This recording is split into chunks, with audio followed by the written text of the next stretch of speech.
সফল। আমরা চাই তরুণ নেতৃত্ব আসুক।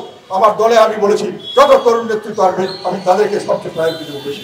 এখন নতুন বাংলাদেশ গড়ার জন্য নতুনভাবে আমাদের তৈরি হতে হবে, নতুনভাবে আমাদের সৈনিক বাহিনী তৈরি করতে হবে, সেই দিকে আমরা এগিয়ে যাবো ইনশাআল্লাহ। তো আজকের এই মুহূর্তে আমি যেটা দেখতে পাচ্ছি, যেটা সরকারের বিভিন্ন জায়গা থেকে যেটা আমরা খবর পাচ্ছি, কোনোখানে কোনো নিয়ন্ত্রণ সরকারের নাই। কে সরকার তাও অনেক সময় অনেকে বুঝে পারতে পারছে না। সাধারণ মানুষ কোথায় যাবে বুঝতে পারছে না। আমরা কিভাবে সাহায্য করবো জানি না। তবে আমি নির্দেশ দিয়েছি যেভাবে করে সাহায্য করেন, রক্ত দিয়ে হলে রক্ত দিয়ে দেবেন, যেভাবে আমরা দোয়া দরদ করতে পারি সেটা দিয়ে আমরা সাহায্য করতে পারি।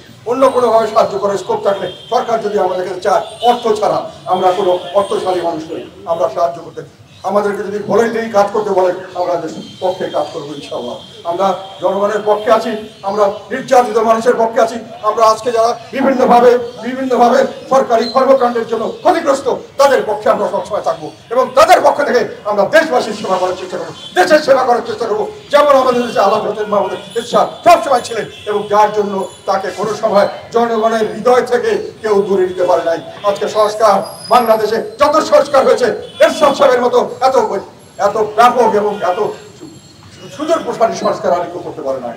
তো আমরা জনগণের পক্ষে কাজ করেছি, আমরা কোনোদিন জনগণের বিপক্ষে ছিলাম না। আমরা জনগণের পক্ষে দাঁড়িয়েছি, আমরা জনগণের পক্ষে সবসময় আমরা সম্পূর্ণ শান্তিপূর্ণভাবে আমাদের রাজনীতি করেছি।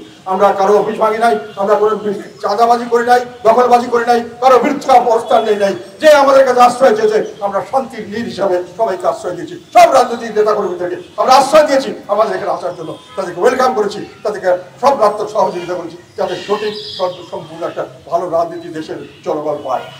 যাই হোক, আজকে আমাদের এই প্রোগ্রামে আমরা চালিয়ে যাব। সামনের দিকে আমরা সমস্ত ডিস্ট্রিক্টে দোয়া মাহফিল করব এবং আমরা সরকারের কাছে আজকে আহ্বান জানাতে চাই, আমাদেরকে বলুন কিভাবে আমরা সহযোগিতা করতে পারি। তবে আমরা মনে করি আপনারা সঠিক পথে যাচ্ছেন না, আপনারা পরিচালনায় ভুল করছেন। দেশ একটা গজব থেকে আর একটা গজবে যাচ্ছে এবং প্রতিদিন এই দুর্ঘটনা স্বাভাবিক ঘটনায় পরিণত হচ্ছে।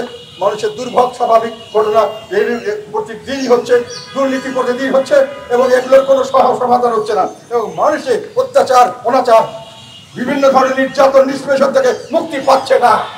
আমাদের এক একজনের বিরুদ্ধে 10-15টা করে মামলা দেওয়া হয়েছে। আমাকে বারংবার বলা হয়, আমার শুভাকাঙ্ক্ষীরা বলেন, স্যার আপনি আর সরকারের বিরুদ্ধে কথা বলেন না, বললে কালকে আপনারা ধরে নিয়ে যাবেন, আরো 10টা মামলা দিবেন। এই দেশের জন্য কি আমরা এই যুদ্ধ করেছি? এই দেশের জন্য কি আমরা সংগ্রাম করেছি? এই সরকার পতনের আন্দোলন আমরা কি করেছি? আমাদের বাক স্বাধীনতা থাকবে না? আমাদের সরকারকে আমরা বলতে পারবো না যে আপনি ভালো কাজ করছেন না? আমাদের সরকারকে কি আমি বলতে পারবো না যে আপনি কালকে চলে যান, আমি ভালো আর একটা সরকার চাই? এটা বলার অধিকার, এটা তো বলার তো এই সব কথা বলার অধিকার। কেন আপনি আমাকে হরণ করবেন? কেন আমার বক্তব্য আপনি টেলিভিশনে প্রচার করবেন না? কেন আমার বক্তব্য জনগণের কাছে দিবেন না? কেন আমার শুভাকাঙ্ক্ষীদের বলতে হবে যে সরকারের বিরুদ্ধে কথা বললে আপনাকে জেলে দেওয়া হবে, আপনাকে বিভিন্ন নির্যাতনমূলক কাজ করা হবে, আপনাকে সামনে একটা বিপদে পড়তে হবে? আমরা বিপদের ভয় করি না। ভুল করবেন না, জীবন অনেক চলে গেছে, আর যে কয়েকটা দিন বাঁচি জনগণের জন্য কাজ করে যাবো। জীবন যায় তাও যাবে।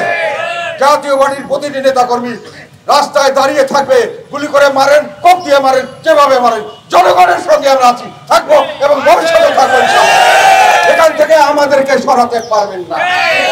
আমরা আপনাদেরকে কোনো হত্যা করতে চাই না, আমরা আপনাদের বিরুদ্ধে কোনো কিছু করতে চাই না, কিন্তু আমরা দাঁড়িয়ে থাকবো, বুক পেতে দাঁড়িয়ে থাকবো।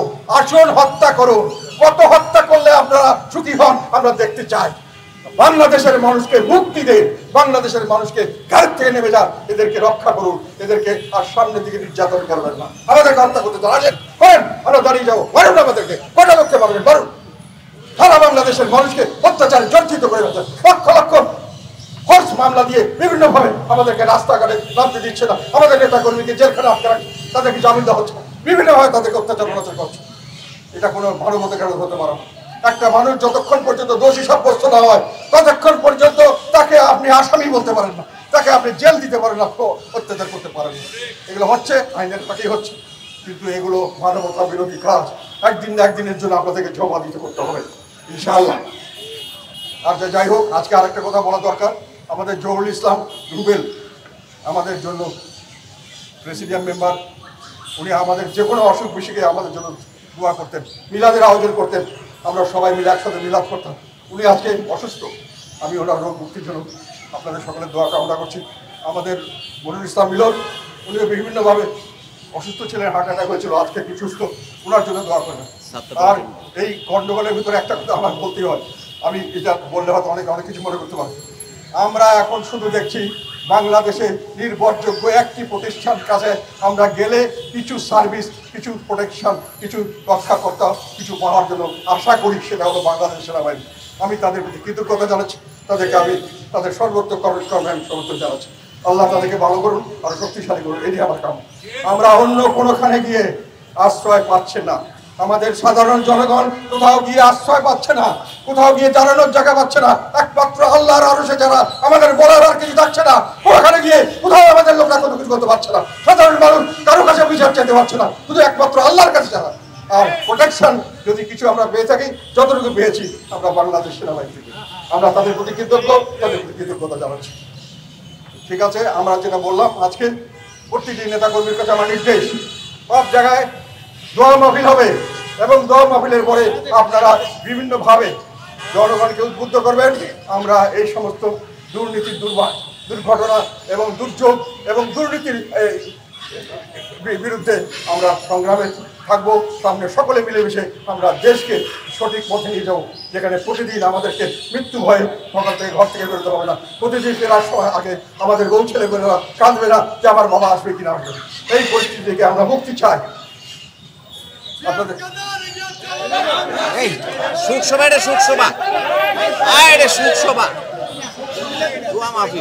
এটা দোয়া মাহফিল, এরপরে এখন দোয়া হবে, আপনারা সবাই দোয়া করবেন।